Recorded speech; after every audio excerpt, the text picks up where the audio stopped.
Hi, Colleen.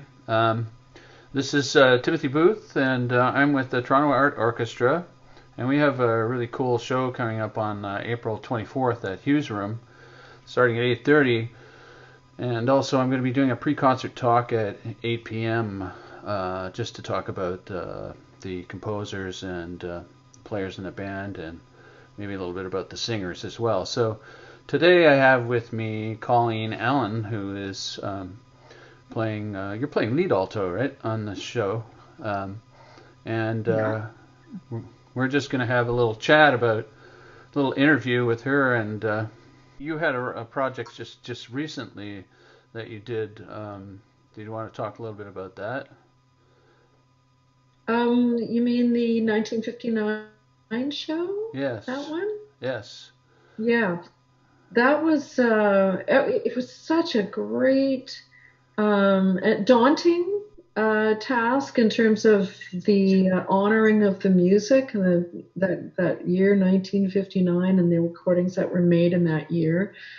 And it was a daunting task to just pull it all together, but it was just such joyous work because that music has informed everything any of us as players now do or play or aspire to.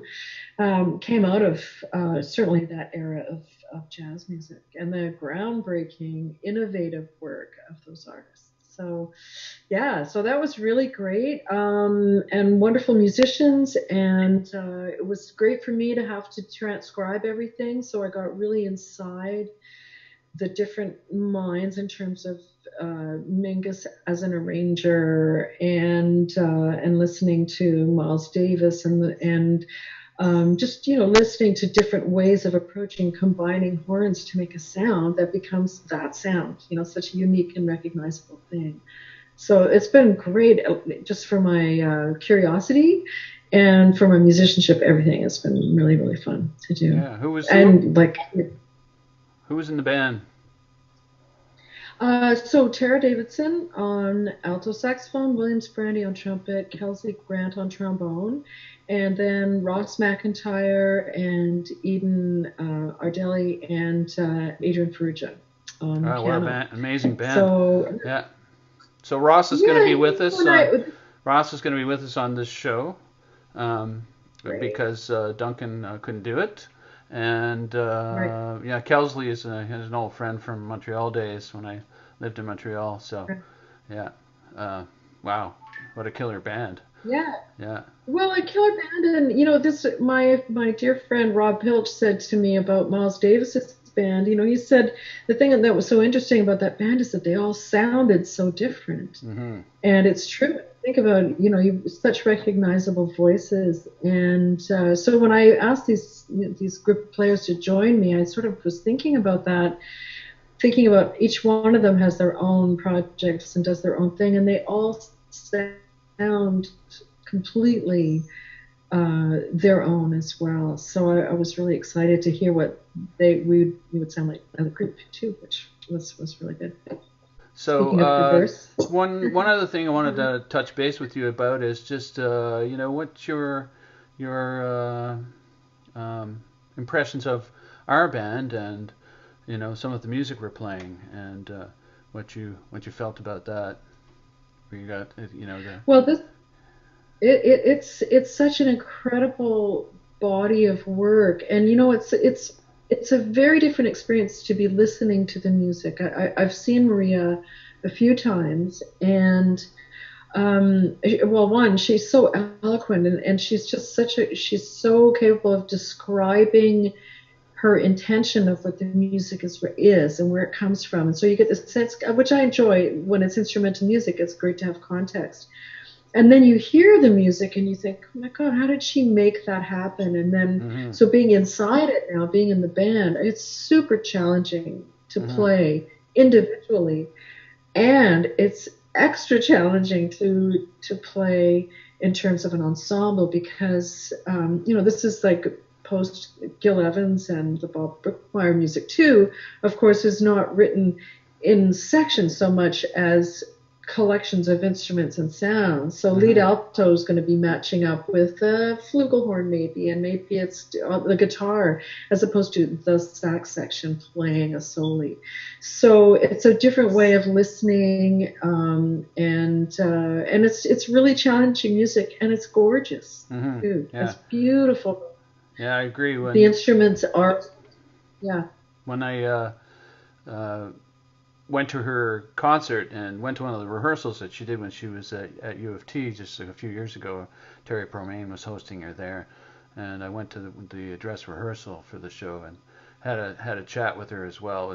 She's an amazing person, and of course heard her talk in one of the talks she gave about her project or well the artist share project that Oh, she's in. yeah. That's how she markets and distributes her music, and how she's given up on the record labels, because in that situation she was only making 15% of all sales, but in the artist share situation she's making 80% or 85% of the money. So and her whole I've had a conversation with her a couple times on the phone, and her protection of musicians' rights is really in the forefront of what she's doing. She has a bunch of initiatives that she's working on as well.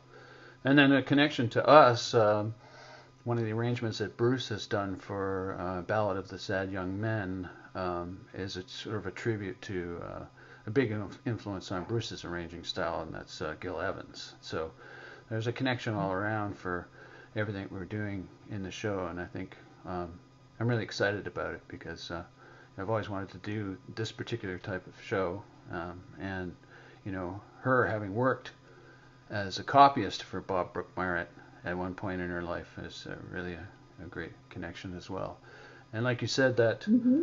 way of writing where it's not just a section. Like I have a passage in one of the tunes that we're playing where it's bass trombone with the bass clarinet with a clarinet and a couple saxophones. So it's like this totally different way of approaching almost a classical approach to writing for jazz orchestra. Orchestral. Yeah, Yeah, yeah, yeah. yeah. So Love that. yeah. Um, So yeah, yeah, and I think, go ahead. sorry, I've got now. Interrupted you. Yeah, I think it's going to be an incredible program, and I like how you have programmed the Brookmeyer work and Maria Schneider, of course, and then Bruce. But I think it's going to be a great show. Yeah. Wonderful players, and Hmm. I think it's definitely going to be something to see. I think it'll sound wonderful at Hughes Room too. Yeah.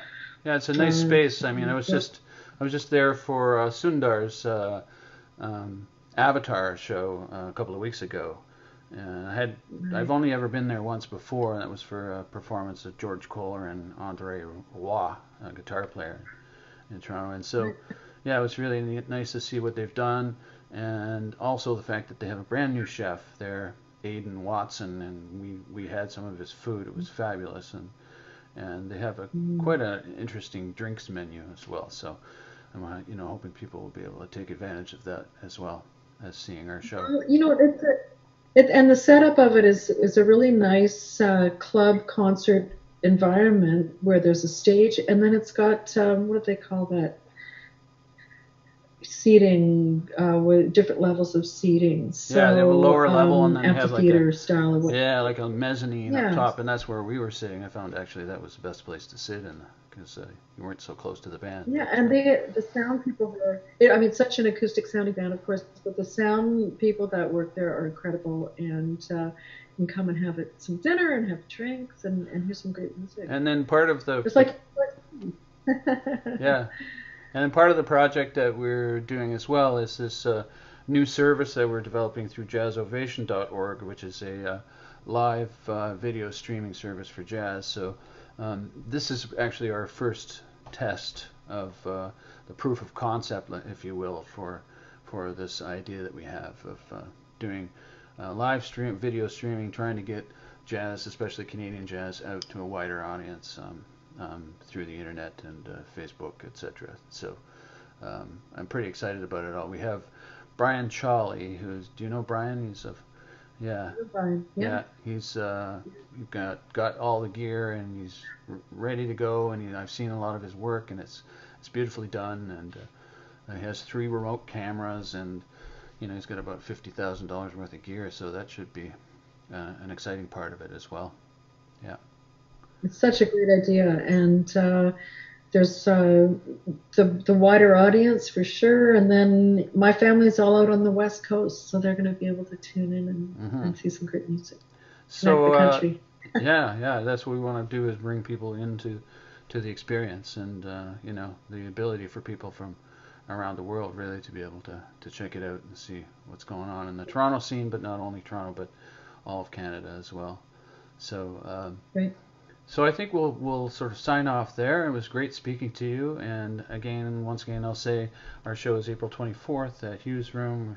The actual show starts at 8:30, but I'm doing a little pre-concert talk at 8 about the composers and the band and the singers as well. So thanks a lot, Colleen, and I'm looking forward to the show and playing with you again. And Great. Me too. Nice chatting with you, and I'm really looking forward to our gig. It's going to be a great show. okay, thanks again for doing this, and see you soon. Take care. Yeah, look forward to seeing you. Okay. All right. Bye. Bye now.